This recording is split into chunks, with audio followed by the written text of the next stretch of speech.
नमस्कार, good morning. आज हम पढ़ेंगे प्रश्न नंबर 31, प्यूरिफिकेशन ऑफ वाटर, जल का विशुद्धिकरण, कि हम इसको प्यूरिफाई कैसे करें। क्योंकि आजकल पानी इतना गंदा आ रहा है, कोई भी कर लें हम, चाहे ज़मीन से ले लें, चाहे कैनाल का पानी ले लें, चाहे कुछ भी कर लें, तो उसको प्यूरिफाई करना बहुत ज़रूरी है। क्योंकि ये हमारी सेहत के लिए बहुत ही एक कंपलसरी है, एक अच्छी चीज़ है। क्योंकि हमें कम से कम दिन में 2 लीटर पानी पीना चाहिए। अगर पानी ही साफ नहीं होगा तो हमारा शरीर काम नहीं करेगा, वो बीमारी का घर बन जाएगा। तो अब ये जो 31 है, कहते हैं जल का विशुद्धिकरण किस प्रकार किया जाता है, वर्णन कीजिए। जल का परीक्षण किस प्रकार किया जाता है। How is water purification done, describe how to test the water. पानी को हम किस प्रकार का परीक्षण, जल का परीक्षण कर सकते हैं या वाटर को टेस्ट कर सकते हैं, एक एक हम स्टेप बाय स्टेप पढ़ेंगे। अब ये कहता है कि पेयजल हमें विभिन्न प्रकार के साधनों से प्राप्त होता है। इसका शुद्ध होना स्वस्थ की दृष्टि से बहुत जरूरी है। जल के विशुद्धिकरण के 2 प्रमुख साधन हैं, प्राकृतिक एवं कृत्रिम। यानी कि एक तो नेचुरल है, दूसरा सेडिमेंटेशन है, ठीक है ना। तो नेचुरल जो है, प्रकृति, नेचुरल हम प्यूरिफाई इसको कैसे कर सकते हैं, देखिए। कहता है कि जल का वाष्प बनकर शुद्ध होना, ठीक है। नदी के जल में प्राकृतिक शुद्धता होना, प्राकृतिक शुद्धता बनाए रखने के लिए विविधियां हैं। कैसे? क्योंकि देखो, नदी में अनेक स्रोत का जल बहकर आता है, वो मिल जाता है। अधिक जल मिल जाने, डाइल्यूशन से नदी के जल का जो शुद्धिकरण है प्राकृतिक रूप से हो जाता है। क्योंकि जो नदियों का पानी आता है, स्रोत मतलब है कि पेड़ पौधे जड़ी बूटियों से होते आता है, तो अपने आप वो जो जड़ी बूटियां हैं, पेड़ पौधों के जो गुण है वो उसमें घुल जाते हैं, तो जो नदी का पानी अपने आप प्योर हो जाता है, शुद्ध हो जाता है। अब तलछट का बैठना, सेडिमेंटेशन। तलछट का बैठना मतलब जो उसमें भारी चीजें हैं, भारी वस्तु हैं, वो नीचे बैठ जाए, जैसे मिट्टी है, कंकड़ है। ये जो है, जब पानी बहता है तब उसके साथ पहाड़ों से बह के नीचे बातें हम लोगों ने ये भूगोल में, ज्योग्राफी में ये पढ़ रखा है, 6ठी 7वीं 8वीं 9वीं 10वीं में ये सब हमने पढ़ रखा है कि बरसात के टाइम में जब नदियों से पानी, पहाड़ों से ये नदियों का पानी आता है, तो मिट्टी, कंकड़ ये सब आते हैं। लेकिन जब प्लेन पे आ जाता है, ठीक है, तो तल पे क्या आके वो बैठ जाता है, और फिर पानी जो प्योर पानी, जैसे ऊपर से आप देखोगे बरसातों में मिट्टी का पानी हमें लगता है देखने में, लेकिन जो मिट्टी, रेत, कंकड़, पत्थर बैठ जाते हैं, फिर जब पानी का बहाव ये आगे होता है तो वो हमें स्वच्छ पानी मिलता है। जैसे आप यहाँ ले लो, गंगा को ले लो, ये आपका जो ऋषिकेश तक आती है गंगा, ठीक है, गंगा का जो ऋषिकेश तक आती है वो ये कि ऊपर से सब आता है, मिट्टी, रेत, कंकड़। तो ऋषिकेश में जब वो बैठ जाती है, पहाड़ों के बतले पे आकर बैठ जाती है, जब बहती है तो जो मिट्टी है धीरे धीरे धीरे धीरे वो जो मिट्टी वाला पानी धीरे धीरे साफ होता चला जाता है। फिर कहता है ये बस को ऊपर करना।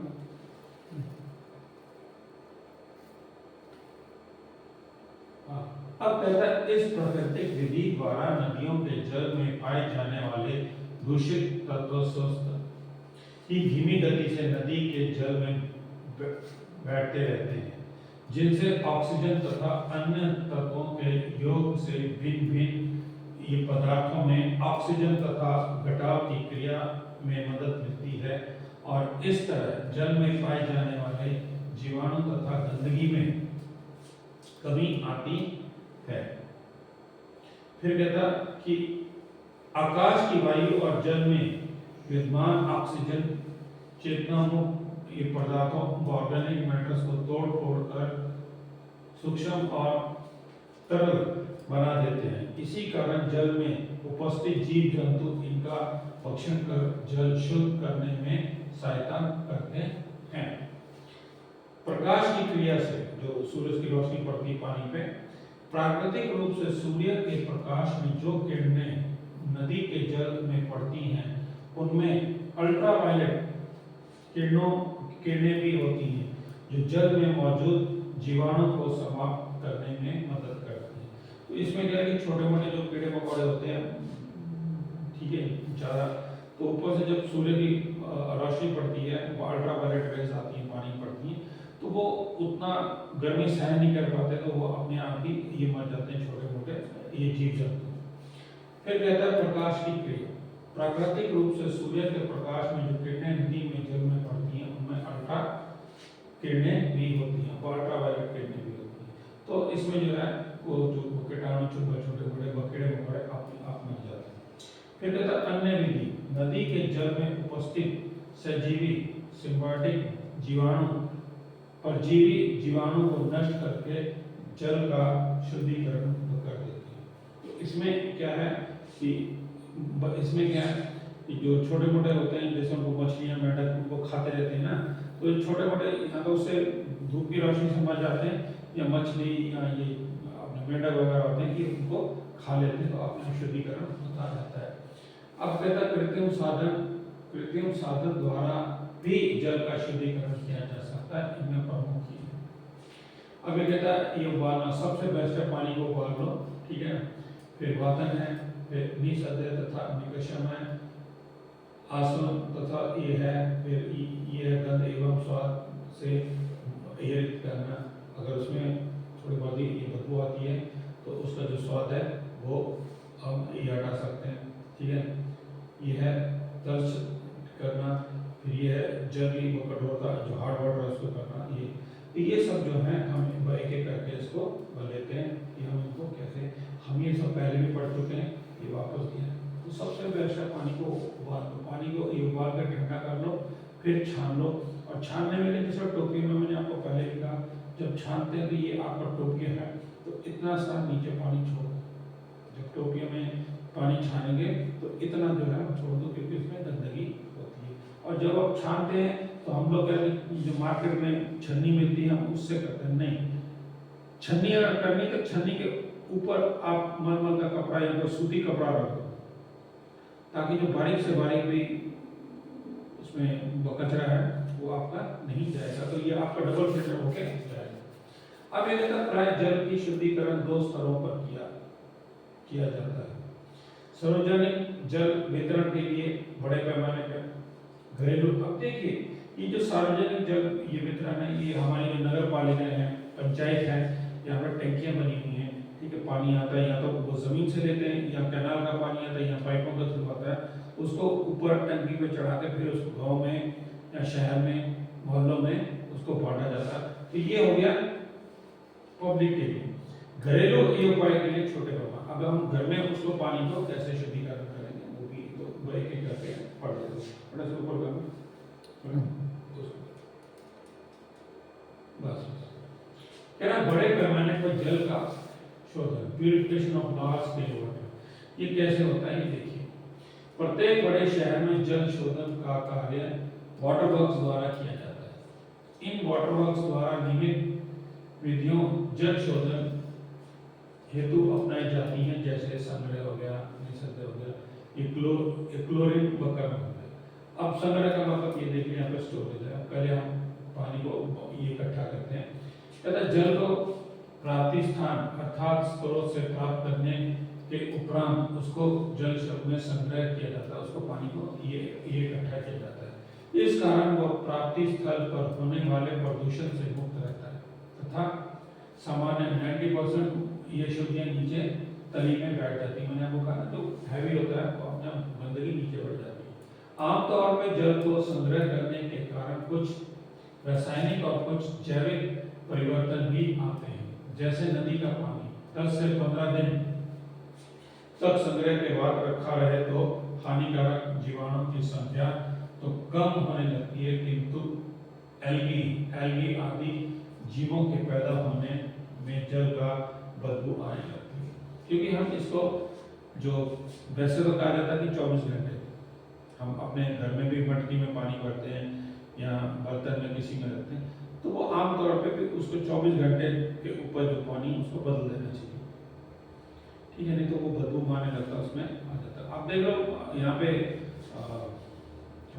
फलौदी में देख लो, पानी अगर आप रखते हैं ये तांबे के लोटे में, तो गर्मियों में क्या होता है ऊपर तेल की परत आ जाती है, ऐसे लगता है कि ऊपर तेल की आ गई है, ये परत आ गई। तो ये जो चीज़ें हैं ये सारी ये अशुद्धियाँ हैं, तो इनको हमें 24 घंटे से ज़्यादा पानी स्टोर नहीं करना चाहिए। 24 घंटे के ऊपर हमें पानी बदल देना चाहिए। अगर आपके पास पानी की कमी, क्योंकि हम राजस्थान में रहते हैं, हम कहेंगे भी हम पानी क्यों फेंकें पानी, तो उसको आप दोबारा ये गर्म कर लो, ये उसको उबाल लो, ठंडा कर लो, जो ये अशुद्धियाँ पैदा होगी वो सारी खत्म हो जाएगी। पहले उबालो, ठंडा करो, फिर उसको छान। फिर फिल्ट्रेशन, इस विधि में जल उपस्थिति जीवाणु 98 से 99 तक समाप्त हो जाते हैं। अगर किसी नगर या क्षेत्र की जल पूर्ति किसी तालाब, झील या नदी पर निर्भर है तो उसके भौतिक, रासायनिक और जीवाणु संबंधी सभी दोषों को नष्ट अवश्य कर दिया जाता है। सामान्यतः इन दोषों को दूर करने के लिए फिल्टर को ये उपयोग में लाया जाता है। निसंदेह मुक्ता निम्न प्रकार के फिल्टरों से किया जाता है। अब फिल्टर देखिए, हमारे नेचुरल फिल्टर्स भी हैं, हमने केमिस्ट्री में भी ये पढ़ा है, 6ठी 7वीं 8वीं 9वीं 10वीं पढ़ा है कि प्योर फिल्ट्रेशन हम कैसे बुक करते हैं, ठीक है ना। तो ये जो है ये देखिए, ये कहते हैं धीमी गति फिल्टर, स्लो सैंड फिल्ट्रेशन। ये बहुत अच्छा है, ये वाला जो मेथड है ये बहुत अच्छा है, धीमी गति से मतलब करता है, लेकिन ये नेचुरल है, प्राकृतिक है। आप घर में करके देखो, इसके अभी हम ये पढ़ेंगे कि ये जो स्लो सैंड फिल्ट्रेशन है ये हम घर में भी ये बना सकते हैं। लेकिन हमें हमारा जो जीवन है वो विज्ञापन पे चलता है। जो टीवी में विज्ञापन या मोबाइल पे सोशल मीडिया में जो विज्ञापन है, हमारे दिमाग में रात दिन वो ड्रिल किया जाता है और हमारा माइंडसेट वो भी बैठ जाता है। मैंने आपसे पहले भी कहा था, आज फिर इसको लेकर मैं आपसे वो चर्चा कर रहा हूँ। आप 20 रुपए की बोतल लेते हैं पीने की पानी, उस पर पीएच वैल्यू नहीं होती, क्योंकि वो पीएच वैल्यू इसलिए लिखते हैं, अगर यदि वो पीएच वैल्यू लिख दें तो वो पानी हमारी सेहत के लिए पीने के लायक नहीं है, इसलिए कंपनी जो है पीएच वैल्यू नहीं लिखती। इसी तरह आपके घर में फिल्टर लगे हुए हैं, आरओ लगे हुए हैं, वो भी जब कंपनी देती है तो उसमें पीएच वैल्यू नहीं होती। या जो आपका ये मैकेनिक आता है वो कैंडल चेंज करने के लिए भी बाहर 3 महीने बाद 4 महीने बाद कैंडल चेंज होती है, तो उससे पूछो आप इसका भैया वो पीएच वैल्यू क्या है। उनके पास इतना बड़ा वो होता है पीएच मीटर होता है, उनको बोलो भैया ये पीएच मीटर ये टेस्ट कर दो, मतलब 7 होना चाहिए। अगर 7 पीएच वैल्यू है तो पानी पीने लायक है, अगर 7 से कम है तो वो हानिकारक है। 7 से 9 जो है वो आपके लिए है, लेकिन 7 से 7.5 अगर उसकी पीएच वैल्यू है तो वो आपके लिए स्वस्थ है, आपकी सेहत के लिए स्वस्थ है पानी। अगर आप 7 के नीचे पी रहे हैं, 9 के ऊपर पी रहे हैं तो वो हानिकारक है। मैंने आपसे पहले भी कहा था, नहीं है तो लिटमस पेपर ये मिलता है, आम दुकानों पर मिल जाता है बल्कि आप लिटमस पेपर ला के देखिए, आप कोल्ड ड्रिंक पीते हैं, कोल्ड ड्रिंक में डिप कीजिए तो उसका कलर पर देख लीजिए, ठीक है ना।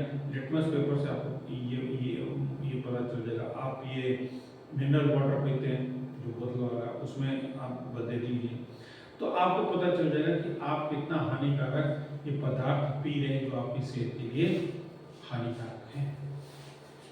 अब कहता है कि धीमी गति वाला कैसे। धीमी गति फिल्टर द्वारा फिल्ट्रेशन को अंग्रेजी प्रणाली भी कहा जाता है। इस फिल्ट्रेशन हेतु एक सेटलिंग टैंक, फिल्टर बेड तथा फिल्टर किए जल के लिए स्टोरेज टैंक व प्रयोगशाला की व्यवस्था होना आवश्यक है। सौर पदार्थ सेटलिंग टैंक में नदी, तालाब या झरने का जल संग्रहित किया जाता है।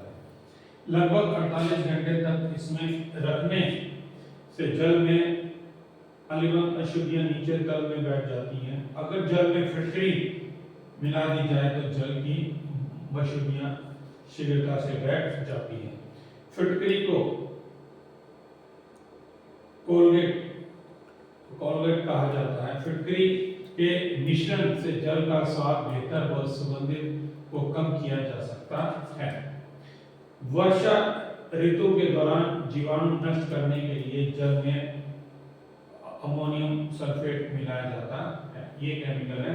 ये जो सैंड स्लो फिल्ट्रेशन है, मैं व्हाट्सएप में ग्रुप में आपको फोटो डाल दूंगा। अभी हमारे यहाँ प्रदर्शनी हुई थी साइंस एग्जीबिशन हुई, तो बच्चों ने बहुत अच्छा बनाया, तो वो मैं आपको फोटो पर डाल दूंगा। तो आपके सब आप घर में भी ये बना सकते हैं उसको, मैं फोटो दे दूंगा, आपको आइडिया मिल जाएगा कि हम कैसे कर सकते हैं। फिर कहते हैं देखिए ये जो फिटकरी डालते हैं आप लोग घर में भी जो पुराने बुजुर्ग हैं आप उनसे पूछो, बरसात में या आपका घर में वाटर फिल्टर है या टैंक है, हर महीने उसके हिसाब से भी आपका 100 लीटर का 500 लीटर की टैंकी के ऊपर अगर आप मेरी बात मानो हर महीने उसमें 1 किलो फिटकरी डालो।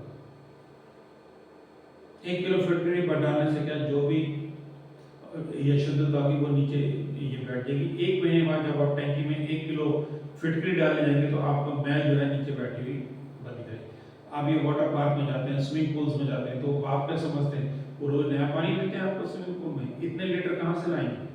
वो क्या करते हैं बोरे के बोरे, जब रात शाम हो जाती जब वो ये रिसोर्ट या ये क्या होते हैं वाटर पार्क जब शाम को बंद होते हैं तो बोरे के बोरे कट्टे के कट्टे वो फिटकरी ये डालते हैं उसमें। उससे क्या होता है वो बैठ जाती है।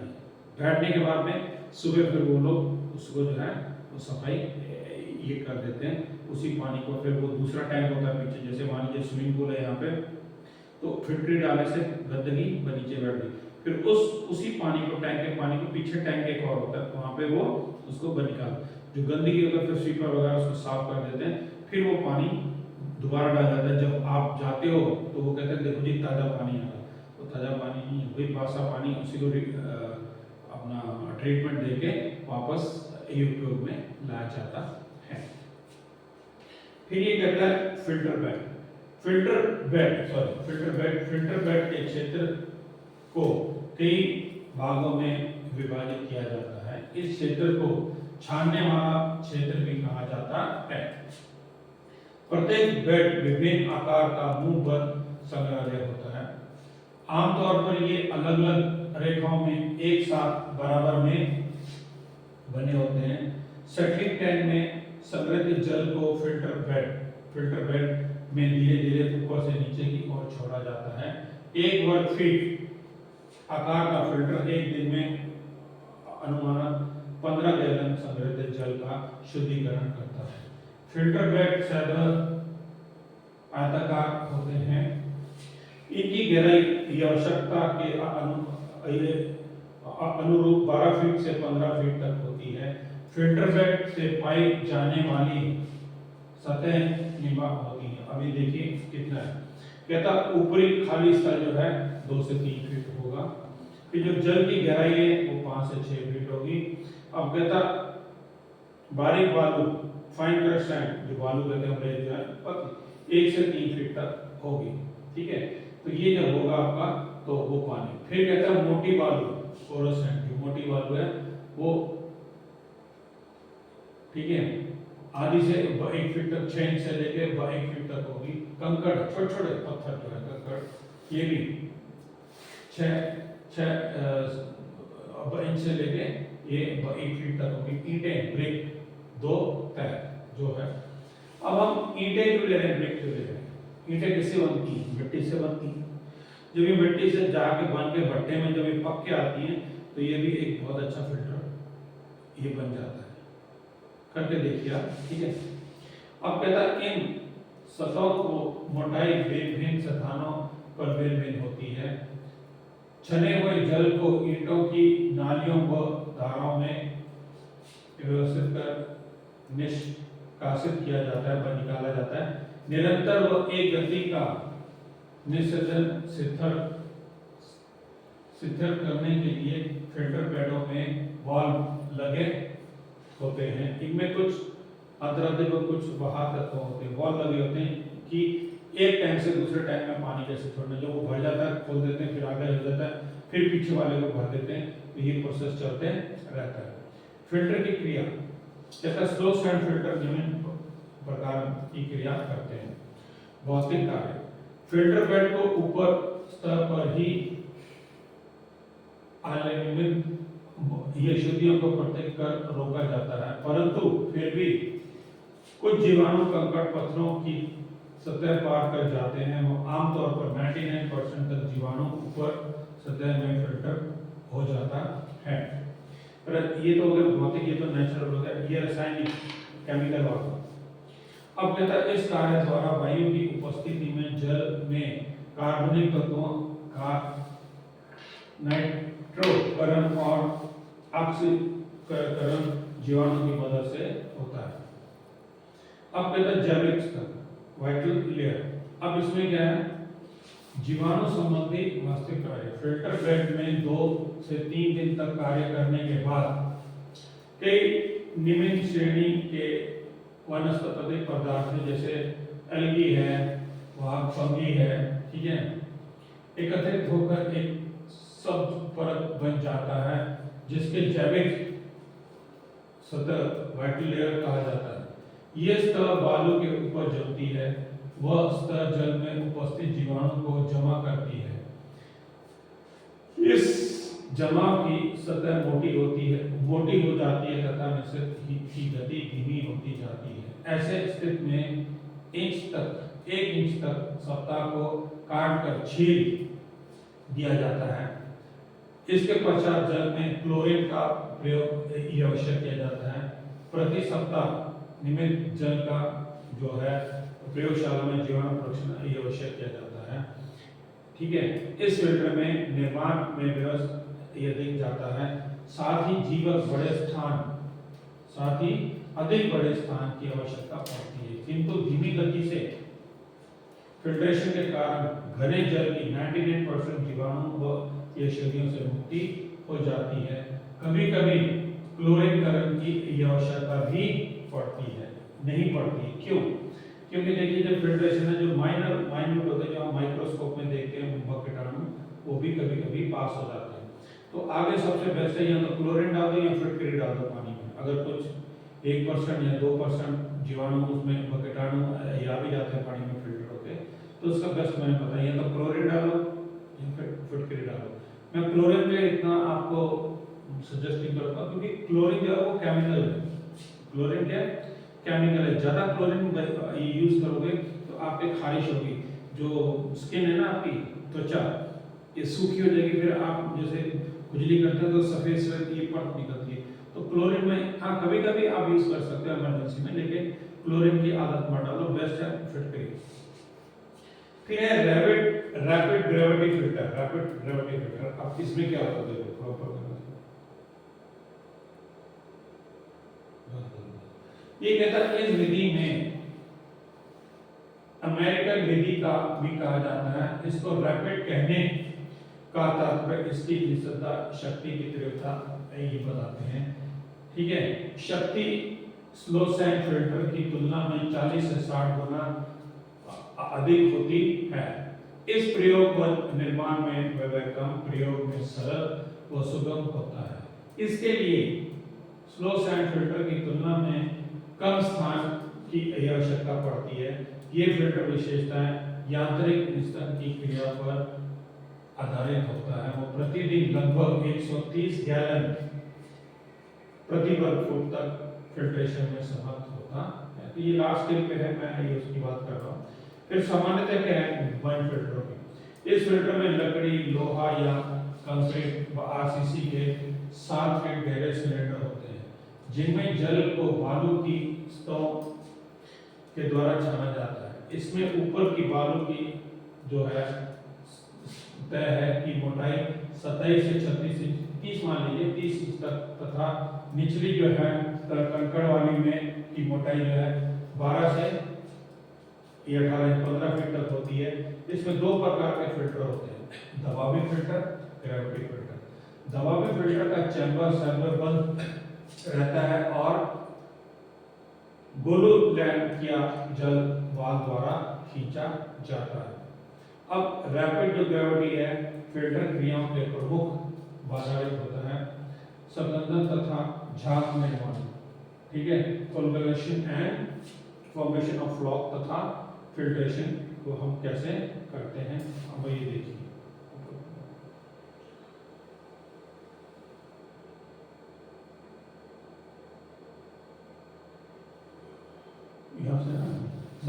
कहता है इस प्रक्रिया में नदी या ताल का जल एक सेटलिंग टैंक में पाइपों की सहायता से पहुंचा दिया जाता है। इस सेटलिंग टैंक में यह जल लगातार प्लांट में जाता रहता है स्तर पर इसमें फिटकरी अथवा एलम वही फिटकरी और सल्फेट क्या है, हाँ सल्फेट अर्थात गोलोलैंड को 1 से 4 ग्राम प्रति गैलन के अनुपात में मिलाया जाता है, जो नीचे की ओर बहता है तथा कोण में वेफर प्लेट्स की सहायता से पहुंचकर पूर्णतः जल में विलीन हो जाता है। इसका मतलब है जो भी हम डालते हैं प्लेटें लगी होती हैं, अगर उसकी डली रह जाए या ये मोटा जैसे हमारा सफेद नमक है तो ये प्लेट्स उसको जो है पीस के पाउडर ये बना देती है और जो पाउडर है वो जल में मिल जाता है।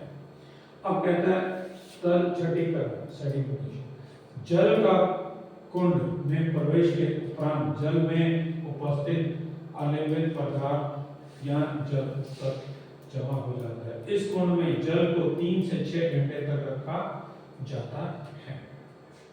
फिर कहता है फिल्ट्रेशन, वही है फिल्ट्रेशन। हमने आपको बताया कि जो जल को तरीफ की फिल्टरों की श्रृंखला में भेजा जाता है, जल में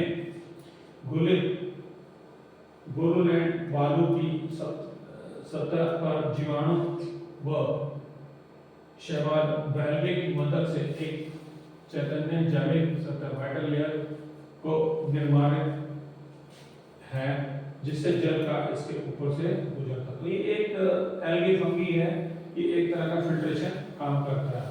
अब ये क्लोरिनाइजेशन है, क्लोरीकरण। फिल्ट्रेशन के पश्चात प्रताप जल को स्वच्छित गियर से होकर क्लोरीन टैंक में प्रवेश कराया जाता है। इस क्लोरीन टैंक में जल में क्लोरीन गैस को मिलाकर जल, देखिए यहाँ पे गैस है, एक तो क्लोरीन पाउडर आता है सफेद रंग का, लेकिन यहाँ पर आप ध्यान दीजिए जल में क्लोरीन गैस को मिक्स करते हैं, वो जल्दी हो जाता है और आपको दिखाई नहीं देता। अगर हम पाउडर डालेंगे तो उससे क्या है कि पानी का रंग बदल जाता है और वो आपको कभी-कभी उसका पाउडर उसमें बदल के द्वारा आपको मिल जाता है, तो आप बोलते हैं। लेकिन गैस ऐसा है कि पानी में उसको मिला दिया जाता है तो वो हमें दिखाई नहीं देता है। मिलाकर विषक्रमित किया जाता है, जिसमें सभी जीवाणु नष्ट हो जाते हैं। अब रैपिड ग्रेविटी फिल्टर के लाभ देखिए, कहता है ये फिल्टर सीधे ही प्राप्त जल पर कार्य कर सकते हैं, वह संग्रह करने की आवश्यकता नहीं होती, फिल्ट्रेशन की कोई जरूरत नहीं। ये स्थान कम घेरते हैं, इनके लिए स्टोरेज जगह कम चाहिए। इसमें जल का शुद्धिकरण तीव्रता से होता है, ठीक है ना, वाटर फिल्ट्रेशन जल्दी होता है। इससे वेट वॉशिंग, ठीक है, सरलता से होता है। इसमें 95% जल कीटाणु रहित हो पाता है। इससे क्लोरीकरण करना ये आवश्यकता हो जाता है, ये आवश्यक हो जाता है, क्योंकि देखिए 95% आपका प्योर हो जाता है, लेकिन 5% जो फिल्ट्रेशन से कीटाणु गुजर जाते हैं उनको मारने के लिए हमें क्लोरीन की सहायता लेनी पड़ती है। ठीक है, अभी है ये चैप्टर, ये पार्ट बहुत लंबा है, चैप्टर बहुत लंबा है, तो इसको हमने 2 भागों में बांटा, क्योंकि जब ये वीडियो हमारा लंबा जाता था तो उसमें YouTube पे ये अपलोड करना ये मुश्किल हो जाता है, इसलिए हमने इसको 2 भागों में बांटा। इतना कीजिए, ठीक है, फिर अभी आपसे इसी श्रृंखला को हम भागे रखेंगे। धन्यवाद।